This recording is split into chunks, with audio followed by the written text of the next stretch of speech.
রব্বুল আলামিন আমাদের উপরে দিন রাতে কত নামাজ ফরজ করেছে বলো? 5 ওয়াক্ত। এই 5 ওয়াক্ত নামাজে কত রেকাত ফরজ আছে, কত রেকাত সুন্নত আছে এবং কত রেকাত নফল আছে, এইগুলো তোমাদের সামনে আমি বলবো। তো আমাদের জানা দরকার যে আল্লাহ রাব্বুল আলামিন কি করেছেন, দিন রাতে আমাদেরকে 5 ওয়াক্ত নামাজ ফরজ করেছেন আমাদের উপরে।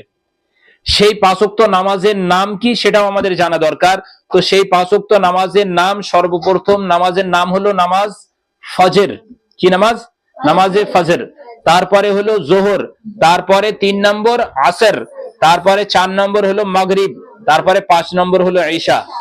আচ্ছা আবার বলো, 1 নম্বর নামাজ কি? ফরজ না কিন্তু, ফজর। ফজর। তারপরে 2 নম্বর হলো জোহর, তারপরে 3 নম্বর হলো আসর, তারপরে 4 নম্বর হলো মাগরিব, আর 5 নম্বর হলো ঈশা।